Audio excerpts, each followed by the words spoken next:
Pre-algebra, lesson 19, symbols for multiplication, multiplying fractions, and dividing fractions. So symbols for multiplication should be something that I've already been talking about pretty regularly in class, which is we're going to start moving away from this cross sign, which we'd normally read as 4 times 3, and we'll start using this dot right here. So we'll be using dots for 4 times 3, or what's more likely in your algebraic expressions is you'll start seeing parentheses.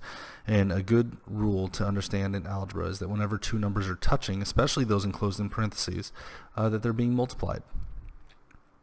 So the reason why I say two numbers are touching is because a lot of times you'll start dealing with letters that'll be right next to a number, and that'll be a form of multiplication if we were to substitute in.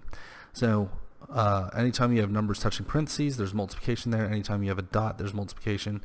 The time symbol is going to be used less and less, but it does not change. So those are our new symbols for multiplication. Now that we've got that out of the way, let's talk about multiplying fractions.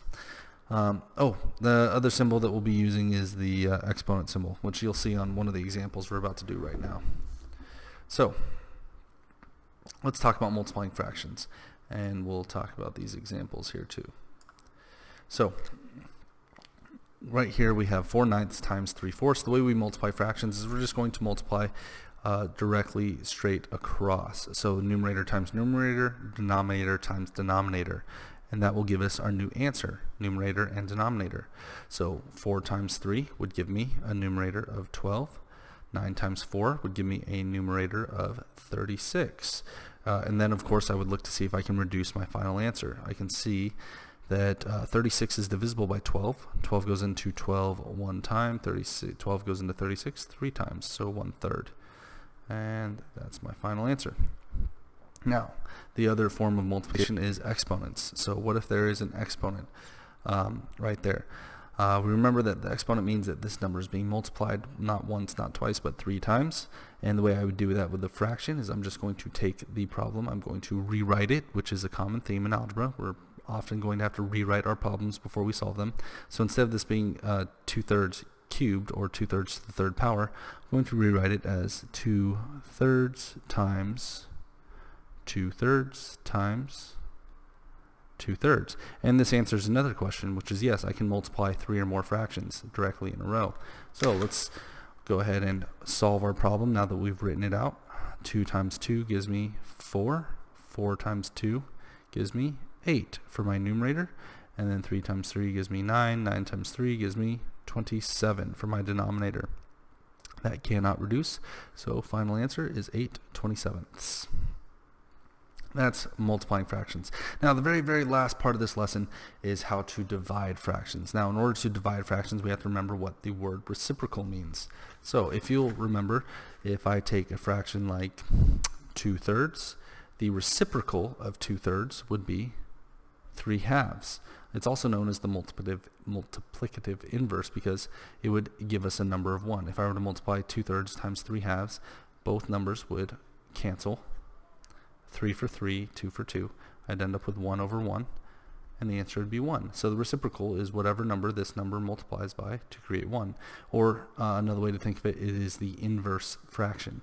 Now, the reason why I bring that up is because when it comes to dividing fractions, the way we divide fractions is we take this second number, we find its reciprocal, and then we multiply by the reciprocal of the second number, or of the divisor. So if this is 3/8 divided by 2/3, I'm going to take that divisor, 2/3, I'm going to find the reciprocal, or I could also, another way I could think of it is I could invert it, since the reciprocal is the same number upside down. I'm going to multiply 3/8 times the reciprocal of 2/3, which would be 3/2. Now once I multiply, 3 times 3 gives me 9, 8 times 2 gives me 16, and that cannot be reduced, so 9/16, my final answer. So remember, when you're dividing fractions, you take the second number or the divisor, you flip it upside down, and then you multiply. Okay? Now the last one, let's go ahead and put this into practice again. I've got 21/6 divided by 27/4. 27/4 being the divisor, so I'm going to find the reciprocal of this number, multiply it by 21/6. So 21/6 times the reciprocal, which would be 4/27. And you know, actually before I multiply, I can cancel some numbers here. Just a quick refresher on canceling numbers. when you're multiplying fractions, and only when you're multiplying fractions, not when you're adding, not when you're subtracting, only during multiplying, you can cancel across or up and down in the fraction. So here I see 4 over 27 can't cancel or reduce, but 4 and 6 can. 2 goes into 4 2 times, 2 goes into 6 3 times. And then if I look this way, I can also see that 21 and 27 can also reduce because they're both divisible by 3. So 3 goes into 21 7 times, 3 goes into 27 9 times. Then from here I will go ahead and multiply. 7 times 2 gives me a numerator of 14. 3 times 9 gives me a denominator of 27. And let's see here. That is the final answer. So that's all we have for lesson 19. If you have any questions, let me know on the school website, and I will see you in class.